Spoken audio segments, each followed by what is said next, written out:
A thing everyone needs, but no one knows what to buy, is a shot timer. Yes. Let's talk about, what does a shot timer accomplish? It does give you buzzer, so starting reference of a run. And also you can set a part time, so you actually have a goal time to make your shooting part or draw whatever within those time limits you set.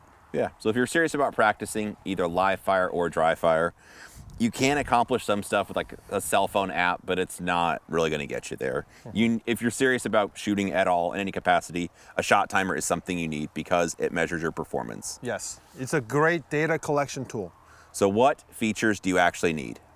There's start buzzer, setting the part time, and looking through your split times, transition times, draw times, things like that. So you're reviewing the shots, but the time between each shot to see how long something took. Yes. And measuring if you got better or worse. So the things I think you need 2 features. It's that simple to me. You need to be able to adjust the start time between random and instant, which means when I just press the button, it's gonna go beep immediately.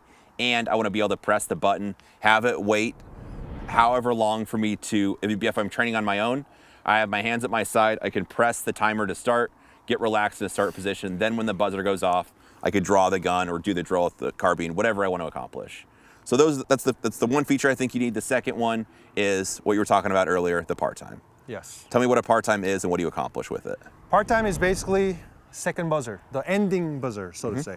So if you're practicing draw hardcore, typically saying 1 second draw is something what people want to achieve. Yeah, let's go. Or 2 second bill drill, for example. Now, unless you're shooting, the last shot or the shot time itself, they don't register on the shot time. So in dry fire, no kaboom. Timer will not tell you how fast your draw was. However, by setting it at 1 second, you have an auditorial cue. So if you're practicing 2 second bill drill at home in dry fire, then you can just set the part time at 2 seconds and then pull the trigger 6 times after the draw. And if you hear the buzzer after the 6th trigger pull, you make the part time or you make the 2 second bill drill. However, on the 5th one, on the fourth trigger pull, and you hear the buzzer, you fail. I agree. You fail. You fail. Yes, failure to your parents too. There's one other feature that's optional, but I do think is quite choice. That is to adjust how loud the buzzer is. The Pocket Pro excels for that one. We're gonna talk about different models, but this one, if you have a special lady that lives with you, maybe kids, maybe your partner, if you're like our long-haired friend, you might want to be able to adjust how loud that is based on not annoying people around you, and it's nice to be able to have that built into the timer. If it doesn't, some models like this PACT, you could just put tape or something over it to muffle it, but the timer having that feature built in is super nice, which the Pocket Pro does have that I really like, as does the Kestrel. But we got 3 models of timers with us that I want to talk through. The first one, my go-to, I'll just start with the best one, is the Pocket Pro. Yes, that's also my go-to. Why so? Why do you like this one the best? First of all, they last. This one is actually something it's very first shot timer I ever bought. Nice. Now I'm shooting more than 10 years competitively, so this is actually more than 10 years old and still running. And number 2, the screen shows numbers very intuitively. And there's only 4 buttons to go around the menus and 1 button to activate the buzzer. Very simple. A lot of people can just look at it. Oh, there's plus, minus, or arrows, and they look at it. First timer use, very quick to learn. This feature also has, well, that one and the Kestrel both have, that I like doing, is an ability to adjust when you're doing a random start, how long until the first beep. Not all timers have that, but I'll talk about using this one specifically because I agree, I've still got my original one. At one point I was doing a class, it was in Minnesota, actually with Ben. It was raining so hard, the timer got so wet, I could no longer see the screen. It was just gone and had water inside. So all I did was just take the battery out, set it in my trunk all open. When I got back to the hotel that night, set it out like a day or so later, put the battery back in, hit the buttons, it fired back up, and I still have it. Yeah. So they're very, very good at lasting a long time. But anyway, I like adjusting the time of the delay until the first beep. When I'm on the delay setting, that way, by default, if it's 1 second or a short amount of time, I might press that to start and barely be able to get my hands at my sides before it goes off. By increasing that, I like it to be at least 2.4 seconds after I set the timer. That way I can press it. I have plenty of time to get my hands at my sides, take a deep breath if I want, and relax before the beep comes. Yes. So I think that's quite important. Yeah. And if you are using a timer at the indoor range, you might want to consider a timer that has a backlight.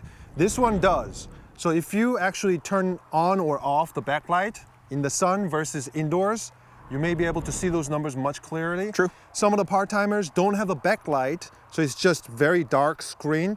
And in the indoor range, or if you're living in Washington, rainy states, it's very difficult to see. Once in a while, you're gonna kind of look it around and get some sunshine, and now finally seeing it. But if you turn on the backlight on this, very easy to see those numbers.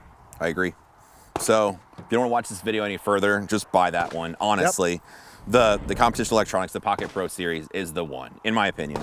Pocket Pro 2 is my favorite. Good call. So the Pocket Pro 1, the difference is there's a little switch on the side that allows you to switch between that random and instant mode.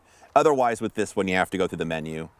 This one allows you to change how loud the beep is. And there's a little bit more to the menu. Yes, the backlight. So you're correct. Thank you for correcting me. The 2 is the one you want, or I think maybe they call it the Pro now. But anyway, that would be my first choice. My second choice, if you don't like that one, the PACT timers are still good to go. I've got one of these that I take with me on trips. For teaching, this would be my second choice for teaching. I'll talk about my first choice in a moment. The reason for this is I've had this one also a super long time, no issues.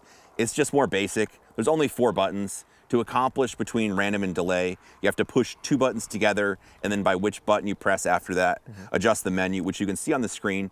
It's just more basic. Adjusting a par time is just, once you get used to it, it's fine, but it's a lot more work. It's still a great price point option. They're good to go. I've had these a long time and haven't broken one. The last one I'll talk about is the Kestrel unit. This one I had, well, honestly, the worst customer service story I've ever had with any company was with Kestrel. But you pay so much less for this compared to the other one. I paid $300 for it. It didn't work out of the box. I sent it in. I couldn't get responses from customer service. And then I ended up making a post on social media, which all of a sudden, then I got responded to, and I got a new one sent to me the next day. So go figure.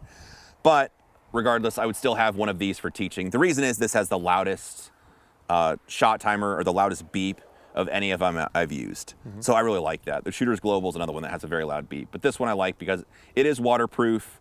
It is overpriced. It's $300, but I really, really like having the loud beep.